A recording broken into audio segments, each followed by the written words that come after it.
दोस्तों, कैसे हो आप सब। आप सभी को प्यार भरा नमस्कार। स्वागत है आपका अपने YouTube चैनल पॉइंट एजुकेटर में। और जैसा आप जानते हैं, हम अपने चैनल पर सिर्फ वही वीडियो करते हैं जो मोस्ट इम्पोर्टेंट रहती हैं। तो कोई भी टीचिंग एग्जाम आपको देना है, उसमें साइकोलॉजी के मेन टॉपिक रहते हैं जिनमें से क्वेश्चन हर बार पूछा जाता है। ऐसा ही एक टॉपिक मैंने स्टार्ट कर रखा है, पर्सनैलिटी। पर्सनैलिटी यानी व्यक्तित्व। ठीक है। अब व्यक्तित्व क्या होता है, क्या डेफिनेशन होती है, क्या इसकी विशेषताएं होती हैं, कौन सी टर्म होती हैं इसके अंदर, वो सभी हम लास्ट वीडियो में कर चुके हैं। जिसने नहीं देखी है चैनल पर जाकर देख सकता है। अब आज हम करने वाले हैं इसकी अलग अलग अप्रोचेज, उपागम, कौन कौन से उपागम होते हैं। तो उससे पहले बात करें कि जो पर्सनैलिटी है वो क्या होती है। फिजिकल यानी शारीरिक और साइकोलॉजिकल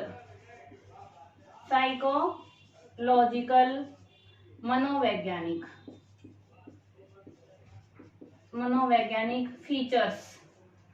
ठीक है। इन दोनों को मिला के यानी शरीर की बनावट, रूप, रंग, कद काठी सब कुछ मिलके, और मनोवैज्ञानिक साइकोलॉजिकल जो फैक्टर्स होते हैं, जो हमारे विचार होते हैं, जो हमारी फीलिंग सेंसेशन होते हैं, थिंकिंग हमारी, वो सभी क्या होते हैं, हमारे गुण विशेषताएं, वो सारी मिलके क्या बनती है, पर्सनैलिटी। यानी इन दोनों का क्या ये ऑर्गेनाइजेशन है। ये कल भी करवाया था मैंने। अब ये बनती कैसे है पर्सनैलिटी। एक बच्चा जन्म लेता है, उसका डेवलपमेंट होता है, वो एक वयस्क बनता है, अडल्ट बनता है। तो अडल्ट की जो पर्सनैलिटी है वो कैसे बनती है, वो या तो वंशानुक्रम पर आधारित होगी। दो फैक्टर होते हैं, हेरिडिटी और एनवायरनमेंट, वातावरण।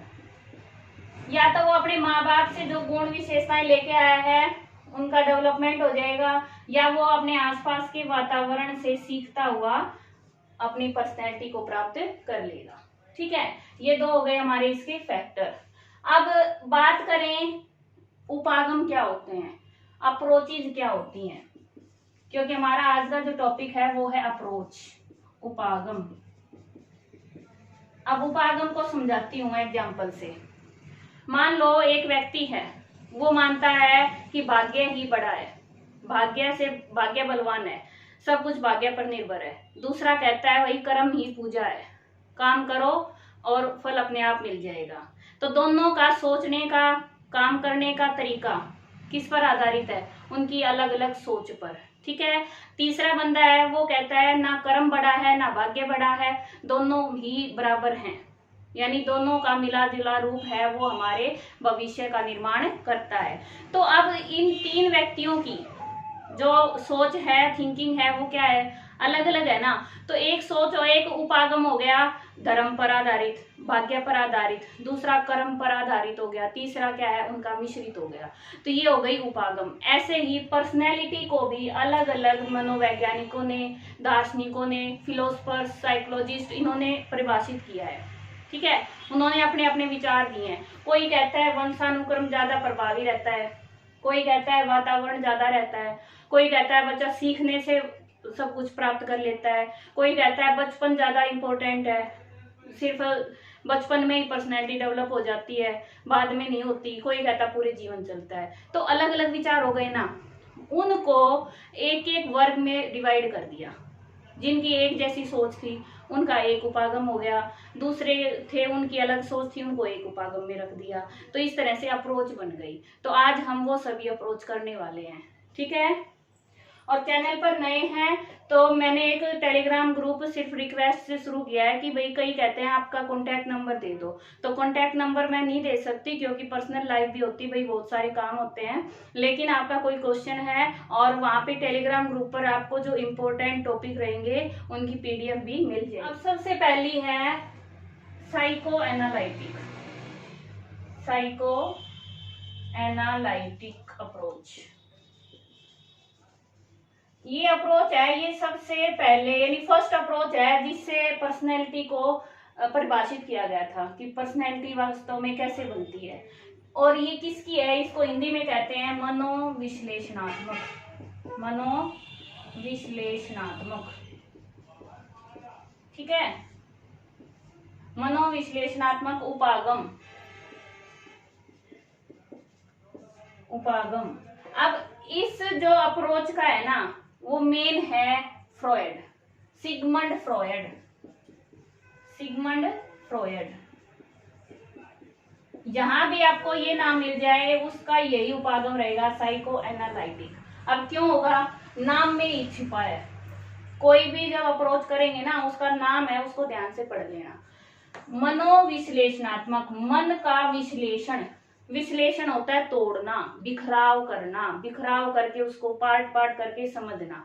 तो फ्रॉयड ने क्या किया था, जो हमारी कॉन्शियसनेस होती है, चेतना होती है, उसके 3 स्तर बताए थे, ठीक है, चेतन, अचेतन, अर्धचेतन। पता होगा, नहीं पता तो सुन लो। फिर इंग्लिश में कहें तो कॉन्शियस, सबकॉन्शियस और अनकॉन्शियस। तो अनकॉन्शियस जहां भी वर्ड आ जाए, अनकॉन्शियस, वो हमेशा फ्रॉयड की थ्योरी से होता है, क्योंकि फ्रॉयड ने ही सबसे ज्यादा ये बताया था कि हमारा जो अनकॉन्शियस माइंड होता है, अनकॉन्शियस जो लेवल होता है, वो हमारे पर्सनैलिटी के निर्माण में सबसे बड़ा है, ठीक है, वो उसका निर्धारण करता है। तो अब ये क्या है, अनकॉन्शियस जो हमारी डिजायर्स होती हैं जिनको हम प्रकट नहीं कर सकते वो, और हमारी जो होती हैं बायोलॉजिकल एंड सेक्सुअल नीड्स, इनको बेस माना है पर्सनैलिटी का, कि पर्सनैलिटी का डेवलपमेंट इन पर आधारित होता है, ठीक है। यानी जो बचपन में कन्फ्लिक्ट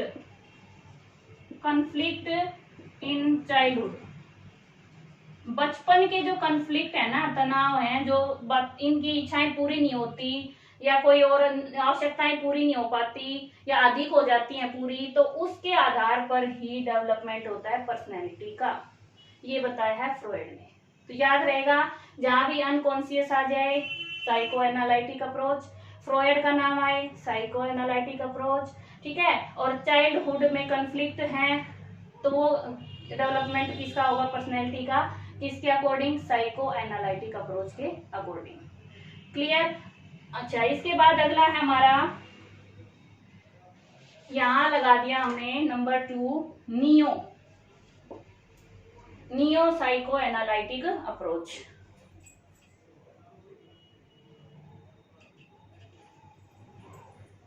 ये अभी देखा भी मैंने, ऊपर दिख नहीं रहा थोड़ा सा, क्योंकि अकेली बनाती हूँ वीडियो इसलिए ध्यान नहीं रहता। नियो साइको एनालिटिक अप्रोच, ठीक है। अब नियो का मतलब क्या है, देखो, नियो यानी नव, और बाकी सारा वही है हमारा। तो इसका मतलब है कि थ्योरी तो उन्होंने फ्रॉयड की ली, उसके विचार तो लिए, लेकिन उसमें कुछ नयापन ला दिया, ठीक है। थ्योरी तो फ्रॉयड की थी, उसका जो समझने का तरीका था वही लिया, लेकिन उसमें कुछ नयापन आ गया। इसमें 2 तरह के साइकोलॉजिस्ट शामिल हुए थे, मनोवैज्ञानिक शामिल हैं। कौन से, पहले तो हैं जो फ्रॉयड से संबंधित थे, काम फ्रॉयड के साथ शुरू किया था, लेकिन उन्होंने सेक्सुअल डिजायर्स पर ज्यादा ध्यान दे दिया, कामुकता पर ज्यादा ध्यान दिया फ्रॉयड ने। तो उससे असहमत हो गए वो, कि भाई ऐसी बात नहीं है कि छोटा बच्चा है उसमें कामुकता होती है। तो वो उससे बाद में असहमत हो गए, उन्होंने ये मनोविश्लेषणात्मक अप्रोच दी है, ठीक है। तो इसमें कौन से हैं जो फ्रॉयड के साथ थे, एडलर और कार्ल जूंग। अभी नाम याद कर लो, कई इसको युंग, हिंदी में युंग भी लिखा मिलता है, ठीक है। अच्छा, दूसरे नंबर पे वो थे साइकोलॉजिस्ट, मनोवैज्ञानिक, जिन्होंने फ्रॉयड के साथ काम नहीं किया, उनके साथ कोई डायरेक्ट कनेक्शन भी नहीं था, रिलेशन नहीं था, लेकिन उनकी थ्योरी से उन्होंने आगे अपनी थ्योरी बनाई है। वो कौन कौन है? कैरन हॉर्ने, ठीक है, कैरन हॉर्ने और मुरे और सुलिभान। कुछ नाम याद रह सकते हैं, कुछ नहीं होंगे तो कोई दिक्कत नहीं, मेन याद कर लेना। मुरे, सुलिभान और कौन सा था? Eric foam. तो ये थे जिनका इससे डायरेक्ट संबंध नहीं था फ्रॉइड से, लेकिन इसकी थ्योरी से उन्होंने अपनी थ्योरी दी है, ठीक है। और ये थे जिन्होंने सिगमंड फ्रॉइड के साथ काम किया था, लेकिन बाद में असहमत होके इस अप्रोच में शामिल हो गए थे। क्लियर हुआ? अगली अप्रोच कराने से पहले मैं इन दोनों में अंतर और बता देती हूँ, मेन अंतर कई बार पेपर में आ जाता है। साइको एनालाइटिक और नियो साइको एनालाइटिक, दोनों में अंतर, डिफरेंस क्या है?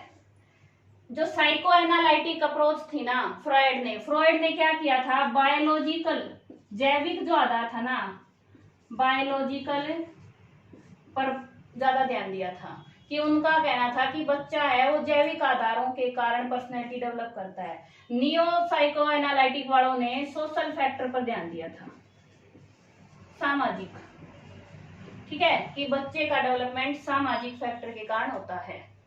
अच्छा, यहाँ पे बायोलॉजिकल फैक्टर्स। दूसरा था उनका अंतर कि साइको एनालिटिक यानी फ्रॉइड ने पेसिमिस्टिक नेचर यानी निराशावादी मानव प्रकृति पर बल दिया था, इसको ज्यादा पढ़ा था उन्होंने। और उन्होंने ऑप्टिमिस्टिक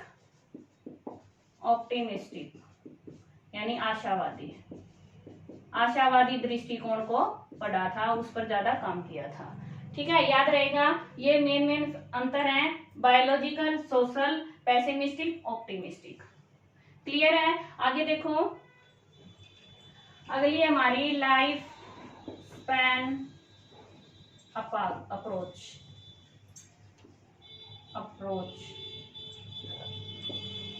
जीवन अवधि उपागम। मतलब क्या है कि बच्चे का जो विकास है या किसी भी पर्सनैलिटी का डेवलपमेंट है वो लाइफ लॉन्ग चलता रहता है, जीवन भर चलता रहता है, जीवन से लेके मृत्यु तक। और ये इसमें किसने काम किया था? किसकी थ्योरी है ये?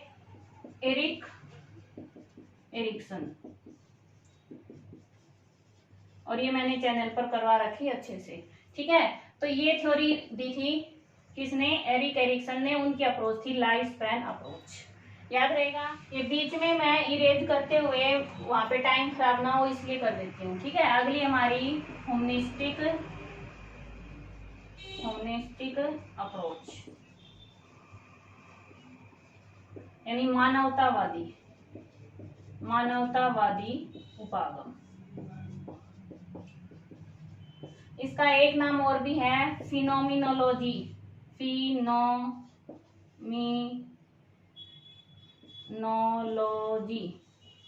भाई कोई स्पेलिंग मिस्टेक हो जाए तो ध्यान से देख लेना। अप्रोच लिखते लिखते कई बार हो जाती है, यानी घटनात्मक, ठीक है। फिनोमिनो यानी जीवन में जो घटनाएं होती हैं उसके आधार पर। तो इनका क्या मानना था कि व्यक्ति का जो पर्सनैलिटी डेवलपमेंट होता है वो सब्जेक्टिव एक्सपीरियंस पर होता है, यानी हर व्यक्ति का अपना अनुभव होता है, अपने एक्सपीरियंस होते हैं, उसके हिसाब से उसकी पर्सनैलिटी बनती है। ये है मानवतावादी उपागम, यानी मानव के आधार पर होती है, हर मानव की अपने अनुभव के आधार पर पर्सनैलिटी डेवलप होती है, ठीक है। और इसमें कौन है? मैस्लो,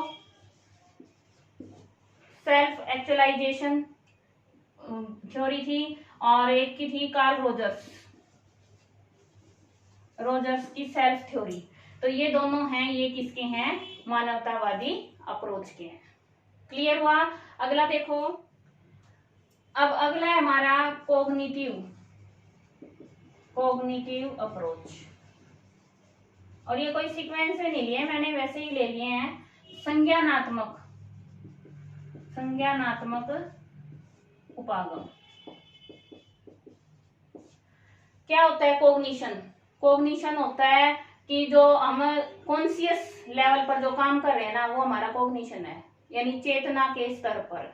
तो जो चेतनात्मक रूप से हम बिल्कुल सही उसमें सोच के कर रहे हैं, वो सभी हमारा कॉन्शियस होता है, कोग्निटिव में होता है। तो कोग्निटिव अप्रोच है, ये सबसे ज्यादा तर्क संगत मानी गई है। ये पिछले एक्सपीरियंस और उन पर ध्यान नहीं देती, ये प्रेजेंट में चेतना के स्तर पर काम करती है, इसलिए इसको सबसे साइंटिफिक और तर्क संगत लॉजिकल माना गया है। ठीक है। और इसमें कौन कौन है, कैली और दूसरा था हमारा कर्ट लेविन। ये दो हैं, ये इसमें कॉग्निटिव अप्रोच में शामिल किए। हमारी सोशल कॉग्निटिव उपागम अप्रोच, सामाजिक संज्ञानात्मक उपागम। पहले इसका नाम था सोशल लर्निंग अप्रोच। अब आप सबने पढ़ा होगा कभी, सोशल लर्निंग थ्योरी किसकी है, एल्बर्ट बंडूरा। पढ़ा है किसी ने? एल्बर्ट बंडूरा ने क्या बताया थ्योरी में, मेन कंसेप्ट क्या है, कमेंट में जरूर बताना, ठीक है, अगर पढ़ा है तो। चलो अब मैं बताती हूँ कि सोशल लर्निंग थ्योरी या सोशल कॉग्निटिव थ्योरी क्या होती है। कि व्यक्ति का जो डेवलपमेंट है वो सामाजिक और संज्ञानात्मक रूप से होता है। पर्सनल फैक्टर भी काम आते हैं और सिचुएशन, जो एनवायरनमेंट उसके सामने है उसके अकॉर्डिंग उसका डेवलपमेंट होता है। उनके इंटरेक्शन से, उनकी अंतःक्रिया से बच्चे का डेवलपमेंट होता है। ठीक है। तो ये हमारी है सोशल लर्निंग अप्रोच।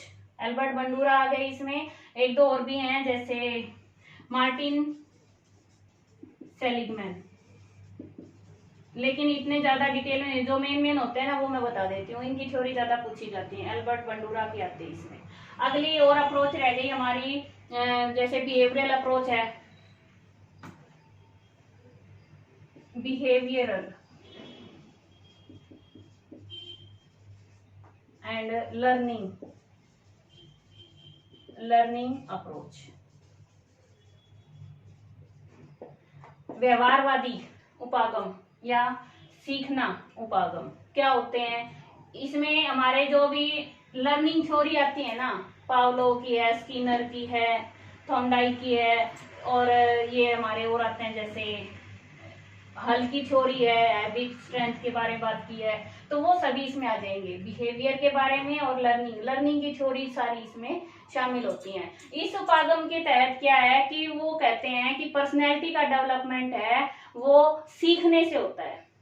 ठीक है। बार बार एक ही अनुक्रिया दोहराई जाती है, स्टिमुलस के प्रति अनुक्रिया होती है और सीखते जाते हैं, और सीखने से हमारे व्यवहार में परिवर्तन होते रहते हैं और वो पर्सनैलिटी का डेवलपमेंट हो जाता है। ठीक है, ये है इसका उपागम।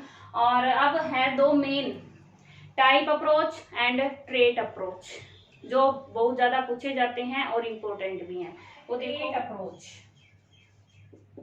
ट्रेट अप्रोच, पर्सनैलिटी में इनसे ही क्वेश्चन ज्यादा आता है, ट्रेट और टाइप अप्रोच से। तो ट्रेट मैंने कल बताया था, ट्रेट क्या होते हैं, स्टेबल, परसिस्टेंट, स्टेबल यानी दृढ़ रहते हैं, जीवन भर स्थायी रहते हैं, परसिस्टेंट यानी सतत, लगातार, कंटिन्यूटी बनी रहती है। तो ट्रेट है, इसका मतलब क्या है, अप्रोच ये है उपागम। तो ट्रेट के आधार पर व्यक्ति क्या करता है, बिहेव करता है, ट्रेट पर फोकस होता है इनका, कि ट्रेट है ना वैसा ही व्यवहार बच्चा या बड़ा करता रहेगा। तो हम क्या समझते हैं कि व्यवहार क्यों करता है ऐसा, किसी विशेष परिस्थिति में सभी का व्यवहार अलग क्यों होता है एक दूसरे से, तो उसका कारण इन्होंने ट्रेट को मानना है। गुणशील गुण होते हैं ना जो हर व्यक्ति के, उनको मानना है बिहेवियर का कारण। पर्सनैलिटी डेवलपमेंट में ट्रेट हैं वो मेन रहते हैं। और ये थ्योरी किसने दी है? कैटल ने और आलपोर्ट ने, इनका नाम मेन है, Allport and cattle. Type approach, जिससे एब्स्ट्रैक्ट में बहुत सारे क्वेश्चन आते हैं, टाइप अप्रोच। अब इसमें कौन सी थ्योरी शामिल है वो सारी आएंगी। टाइप अप्रोच क्या होता है? टाइप को समझो, टाइप यानी प्रकार। एक ही गुण, एक समान गुण वाले व्यक्तियों के समूह को टाइप कहते हैं। एक समान गुण वाले व्यक्तियों के समूह को टाइप कहते हैं, प्रकार कहते हैं। अब जैसे मान लो इंट्रोवर्ट को ले लें, इंट्रोवर्ट यानी अंतर्मुखी। अंतर्मुखी व्यक्ति कौन होता है? जो जिसमें शर्मिलापन हो, संकोची हो, दूसरों से कम मिलता हो, ठीक है, सोशल उसमें फंक्शंस में शामिल ना होता हो, उसमें इंटरेस्ट ना होना, तो वो होता है इंट्रोवर्ट। तो वो एक प्रकार है। क्या है वो? प्रकार है। अब इसके भी दो तरह की थ्योरी होती हैं। इसमें जो टाइप थ्योरीज है ना, वो दो तरह से बांटी गई है। सबसे पहला है हमारा कैरेक्टरिस्टिक्स।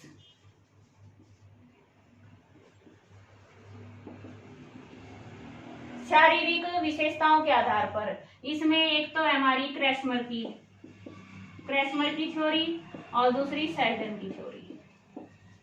ठीक है, ये दो थ्योरी आती है हमारी बॉडीली कैरेक्टरिस्टिक्स, शारीरिक विशेषताओं के आधार पर प्रकार बताए हैं। सुना है आपने? वो पिकनिक टाइप के, एथलेटिक टाइप के, ये सभी इसमें आते हैं हमारे, वो टाइप बताई हैं। और दूसरी होगी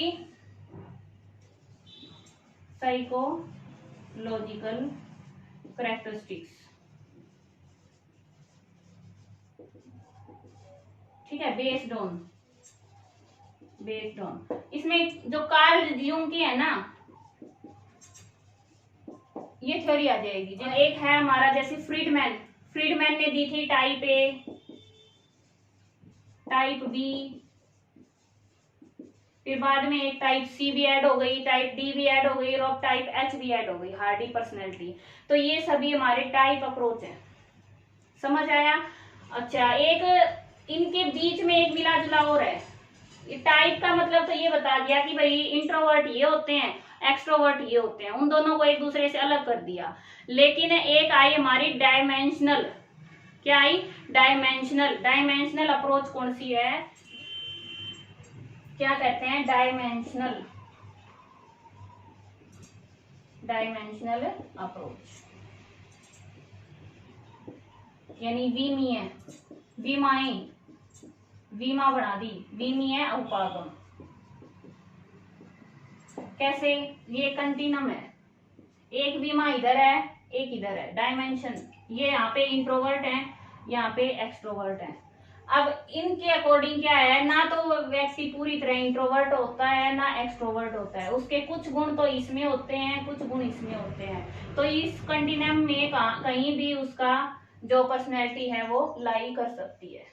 यानी उसमें थोड़े से गुण इसके इंट्रोवर्ट के हैं, यानी थोड़े से गुण तो इंट्रोवर्ट के हैं और ज्यादा हैं एक्सट्रोवर्ट के, तो एक्सट्रोवर्ट की साइड ज्यादा हो जाएगा।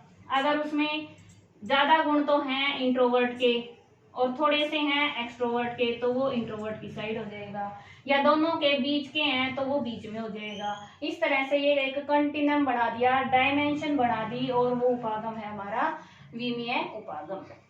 ठीक है, अब इसमें कौन सा आएगा? आइजिंक ने जो थ्योरी दी है उसने कंटिन्यूम पे बेस बताई है। उसने कहा है ना तो पूरा व्यक्ति इंट्रोवर्ट होता है ना एक्सट्रोवर्ट होता है, उनके बीच में भी हो सकता है। ठीक है, और इसके अलावा एक नाम और बता देती हूँ, है तो वो टाइप अप्रोच का ही, लेकिन नाम अलग आ जाता है, कॉन्स्टिट्यूशनल अप्रोच। कॉन्स्टिट्यूशनल अप्रोच यानी शरीर संगठनात्मक उपागम। ये मैंने टाइप में करवा दिया है। जो क्रैस्मर सेल्डन की थ्योरी है वो ये है कॉन्स्टिट्यूशनल अप्रोच। ठीक है, इसका नाम कई बार अलग आ जाता है, क्योंकि ये बॉडी के बेस पर, शरीर की बनावट के आधार पर, कोई मोटा है तो उसमें कैसे उसकी पर्सनैलिटी कैसी है, कोई लंबा है तो उसकी कैसी है, और ऐसे ही अलग अलग, कोई हंसमुख है, एंडोमॉर्फिक, ठीक है। ये सभी क्या है, हमारी अलग अलग शरीर की बनावट के आधार पर प्रकार बताए हैं। टाइप थ्योरी भी आती है ये, और साथ में इसका नाम कॉन्स्टिट्यूशनल अप्रोच में भी आता है। क्लियर हुआ?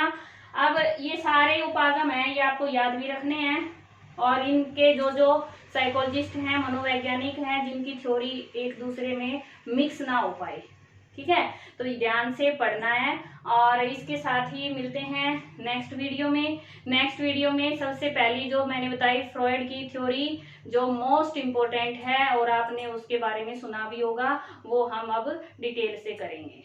Thanks for watching. और अगर चैनल पर नए हैं तो प्लीज शेयर और सब्सक्राइब करना ना भूलें, और दूसरों के साथ शेयर भी करें।